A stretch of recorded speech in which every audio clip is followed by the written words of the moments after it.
Wow. Viața cu lui. Casa fără acoperiș. Oamenii din vest urăsc de mici tornadele. Grozav. Eu nu. Eu uram doar simulările de tornadă. Veneau întotdeauna în cele mai proaste momente. Mulțumesc, Lu. Hei!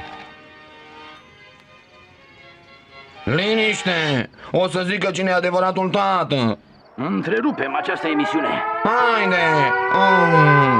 Trebuie să mergem în colțul de sud al pivniței. Îl vreau pe Sniffer! Îl vreau pe Sniffer!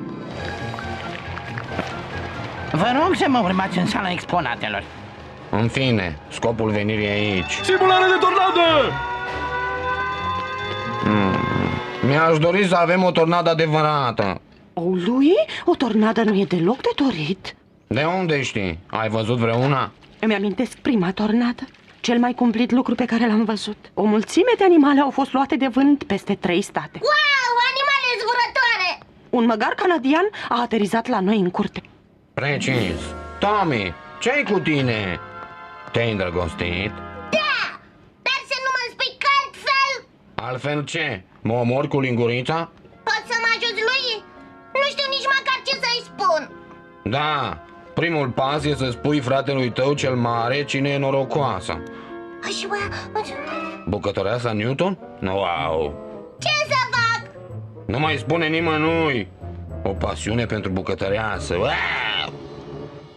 Am auzit bine? Ai o prietenă? Chiar una matură. Dacă o placi, spune-o pur și simplu.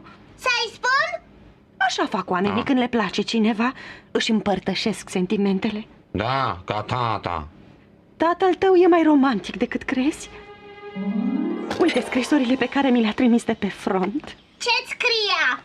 Se plângea de mâncare, de focul inamic, dar mai ales îmi spunea că mă iubește. Chiar așa?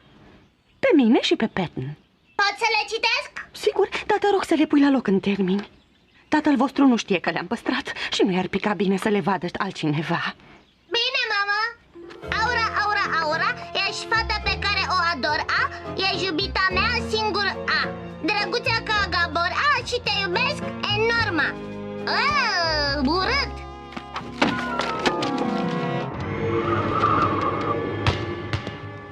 Nu te teme. Lui Picior Anderson e aici. Haide, lui, poți să o faci. Sigur că pot, lui. Folosește-ți grăsimea.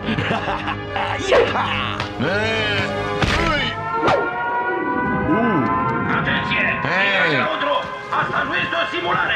Repet, nu este o simulare! După mintea mea, era singura mea șansă să văd o adevărată tornadă. În plus, tornada îmi distrusese singurul moment de glorie al vieții mele. Îmi era datoare. Aici, tornado. Wow! Asta chiar a fost o idee bună. Bine, uite, asta e pentru tine și asta e a ta. Mai e una, da. Sunteți la adăpost? Oale, ce sunt eu? Supă! Hei, am eliberat Franța cu o strecurătoare. Andy, tu crezi că suntem în siguranță aici? Ai prea multe emoții în legătură cu tornada. O să-ți spun o poveste, să te calmezi. Bătălia de la Dunkirk. Noaptea, gloanțele zburau, bombele explodau. Camaradul meu Peterson pierde un picior. Nu al lui, Ce firește. facem cu lui? Nu-ți face griji. Auzi povestea asta de 1000 de ori. Lui e bine. Juca fotbal la școală. Sunt sigură că e în adăpostul școlii. Absolut teafăr. Cred că am părăsit orașul.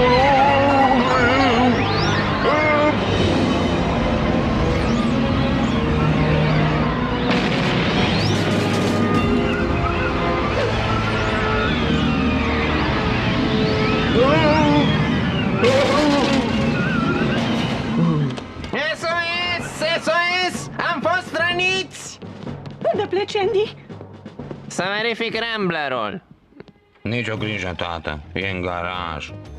Nu mi-aminte să fi pus acolo. Lui, ne-am făcut griji pentru tine. Cum ai ajuns așa de repede? Cu ocazie.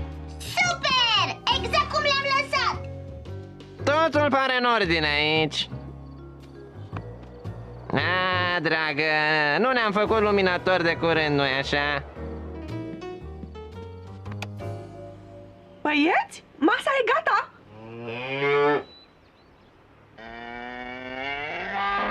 Lasă mâncarea, Aura! Am fost loviți! Trebuie refăcut bunkerul! Lui! Unde e lui? Mi-a zis să spun că nu vine. Nu mănâncă? Nu mi-e foame. Ești sigur, lui? E pâine prăjită. Cred că pot. O să o fac. Nu pot. Mai bine sun la școală. Anderson, ți-a fost afectată casa? Am câte o țiglă aici, colo, lipsă, dar nu mi-a mai mult de 5 minute să repar. Ce se întâmplă? Spuneți bancuri în grup? Care-i șpilul? Pe tine te căutam. La dispoziția dumneavoastră, cu ce mă pot ajuta? Vine ziua soției mele și nu prea știu ce să-i scriu pe felicitare. Cum îți sună? Iubirea noastră e mai tare decât haleala primită la popotă. Cine a scris asta? Nu că m-ar deranja, dar... Stai, poate te ajut eu. Iubirea mea e mai puternică decât dinamita din bomba atomică, mai profundă decât orice latrină. Hai, lasă-mă să o văd. Stai, eu am cireașa de pe gunoi. Te iubesc așa cum albina iubește mierea. Semnat Andy. Sunt 1000 de Andy. Este adresată Aurei. Și tipul era în străinătate. În unele țări, Aura e un nume comun. Aiurea, tipule! Sunt scrisorile tale! Scrisori? Nu aveam timp să-mi scriu scrisori. În caz că am uitat, când eram pe front, eram preocupat să-mi apăr țara, să lupt în tranșee, să dorm în noroi. În fiecare seară, când dorm în noroi, mă gândesc la tine, roza mea de soi. Nu dovedește nimic asta. Gata, lăsați-l în pace. Mersi, trece-mi un cont. Desigur. Deci, te trec la Anderson sau la ursuleț? Trădători. Mama ta mi-a spus că ți-e frică să ieși, lui? E adevărat? Nu, e cel mai tâmpit lucru pe care l-am auzit. Petrec puțin timp de calitate cu mine. Bine, lui, să încercăm altceva. O să-ți dau un desen și tu îmi vei spune ce crezi despre el. O plăcintă proaspătă cu mere, demolată crud de o tornadă. O bicicletă nouă, zdrobită de o tornadă. N-am idee. Ori fiul dumneavoastră a fost îngrozit de tornadă, ori a moștenit un comportament bizar și paranoic. Aveți cumva antecedente în familie? Scrisorile, Aura! Scrisorile! Scrisorile mele au căzut în mâinile dușmanilor! Nu acum, dragă, directora Halloran. Tocmai mi-a explicat ce are lui. Se numește agorafobie indusă de tornadă. Lui neagă acest lucru total și nu va fi în stare să iasă din situație până nu-și va înfrunta teama de tornade. La 18 ani va pleca din casa asta, fie că vrea, fie că nu. Din fericire, am elaborat un program special în 11 trepte care îl va vindeca total. Cum funcționează? Întâi îmi semnați un cec de $200. Apoi voi programa ședințe cu fiul dumneavoastră la prețul de $75 fiecare. Și în fine, lui va trece prin extraordinarul simulator de tornade la un preț suplimentar de $360. Mersi de nimic, doctore, dar cred că vom încerca planul nostru în 3 etape. 1. Plecați. 2. Îl vindec eu pe lui. Și 3. Plecați. Asta era etapa 1. Păi, n-ați plecat, nu? Vezi? De asta am spus-o de 2 ori. Andy, ești sigur că te descurci cu problema lui? Ești sigur? Glumești? Am excelat în psihiatrie. Am studiat cu Freud. Plutonul meu m-a poreclit ca posul. Nu-ți face griji, îl fac eu bine. Acum despre scrisori. Iubito, dragă, iubito. Tomi, îți amintești de scrisori? Cum să uit? Doar mi-am pierdut pofta de mâncare. E straniu, dar se pare că a ajuns în tot cartierul. Știi cum s-a întâmplat? Să văd. După părerea mea, a venit o tornadă imensă și a măturat tot împrejur. Crezi că poți să le găsești? Nu te obosi, tată. Nu vorbesc. Lui, ți-am spus care e cel mai important lucru care m-a învățat războiul? Să te ascunzi, E mai important, am învățat că e normal să-ți fie frică. Uite un truc pe care l-am învățat de la generalul Patton. Generalul lui Patton nu era frică? Nu prea, nimic nu-l speria. Era de fier, dar ne-a învățat să scriem pe o hârtie de ce ne e frică. Da. Genial, tată. Hai să încercăm. Uite, încep eu. Să vedem. Așa. Frică. Mi-e frică de întuneric. Mi-e frică de varza din Bruxelles. Mi-e frică de faptul că iedera din grădină o să mă sugrume în somn. E rândul tău, lui. Nu știu ce să scriu.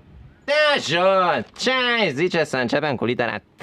Să vedem. Ți-e frică de T? Toporaș? No. Tortellini? Mai gândește-te, am încredere în tine. Temerile mele, de Louis Anderson.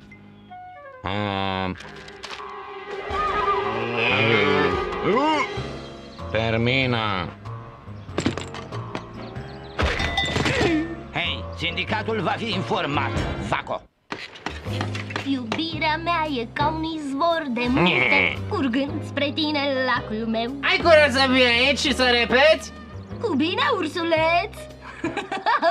E-ți adio de la bacșișul de Crăciun. Bine, noi, lecția de azi e vântul, prietenul nostru. Cred că e tare educativ. Majoritatea vânturilor sunt inofensive. Pot umfla pânzele unei bărci, te pot răcori într-o zi călduroasă. Vezi ce bine e? Ideea e, lui, că vântul e bun. Vântul e extra, e super. Vântul te va salva. Vântul! Ce?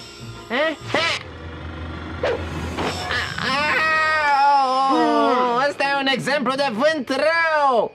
Gata în lecția. Prânzul, băieți. Ce? Iar unt de alune și gem? Ce a pățit mâncarea de ton de aseară? Musafirul nostru era înfometat. Hei, a mea! Domnule Brown, am venit după scrisorile tatei. Zâmbetul tău e soarele, ochii tăi stelele. Te iubesc la fel de mult ca pe mașinile mele vechi. Oh, ce drăguț ești. Și ultima literă e... Y. Tornadi? Ce tornadi? Lume, grăbiți-vă!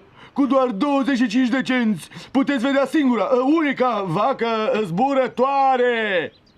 Hei, ce faci aici? E vaca mea! Cine a zis asta? E copacul meu! Gata, dorule, trebuie să-ți iei tălpășița. Știi ce faci? Exploatezi o creatură fără apărare. Asta faci. Da, și care-i treaba? E greșit.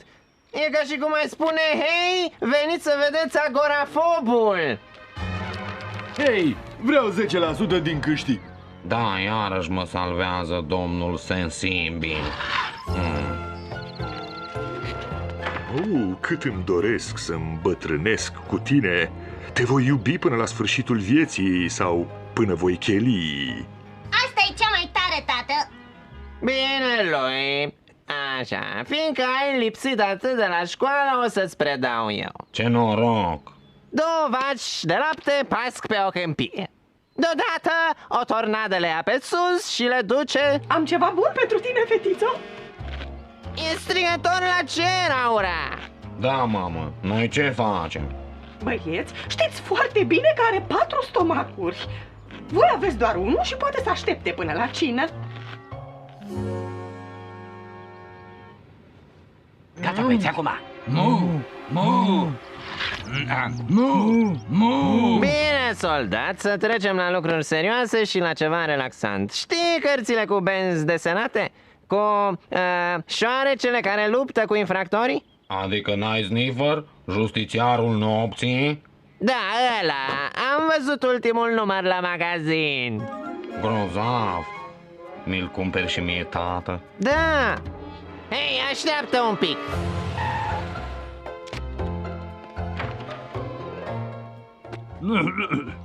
Trandafirii morți, violetele sunt false, dragostea mea e la fel de doborătoare ca respirația mea de dimineață. Alo, Dolly? Mă gândeam că vaca ar vrea să mănânce tort de ciocolată. E nepoliticos să-i dau și lapte. La mulți ani, Kitty, ești a mea pentru totdeauna. Ce norocoasă e!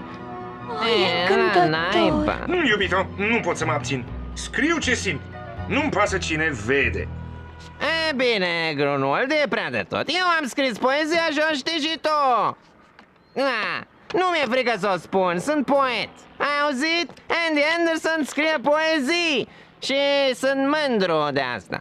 Cum știm că e poezia ta? Cum? Uitați-vă la ea. La mulți ani, Kitty, ești a mea pentru totdeauna. Nici nu rimează. E adevărat. Am scris-o pentru Aura acum 20 de ani și nu mă jenesc să o spun, simt la fel. Scumpă Aur A, când mă întorc de pe front A, o să fim împreună A, și o să-mi urlu bucurii A, strigând Tor A, Tor A. Ursuleț! Gestul contează. Mo. Termină. Ce? Care e problema ta, mă rog? Ca la tine. M-am înțepenit. Poți să ieși din cameră când vrei. Nu pot. Mi-e frică. De ce? De tornade. Mare lucru, cui nu e? Mi-era greu să admit, dar vaca avea dreptate. Temerile mele.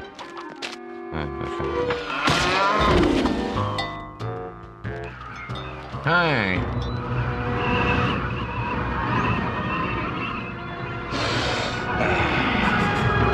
Ultima știre. Cedar Knoll va întâmpina o nouă tornadă. Nu este o simulare. Andy, băieți, mai vine o furtună? Grozav! Tată, lista ta a mers! Mă bucur pentru tine, lui. Da, mă bucur. Andy, l-ai văzut pe Tommy? Bicicleta a dispărut! Plec după el. Vin cu tine! Tetrazinii de curcan, prăjitură cu miez. Îmi place linguinii și friptura ta cu orez. Piure din belșug, plăcinte lângă spanac. Hai, doamna Newton, vă iubesc. Tommy, ce faci aici? Îi spun doamnei Newton ce simt pentru ea. Așa fac oamenii, știai? Dar nu în timpul tornadelor! Haide! Hei, așteptați-mă, dezertorilor!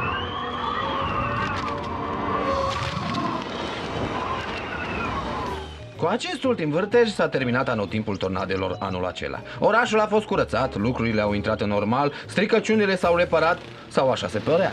Hei, lui, nu vrei să mă ajuți? În plăcere, tată, dar încă sunt în convalescență. E o perioadă delicată pentru mine. N-ai vrea să o pățesc din nou, nu? Ha? Atenție! E o iederă de grădină! Cred că o să ne sugrume pe toți! Dă-mi-o! E în regulă. Mi-am făcut copii. Aura, iar au început ăștia!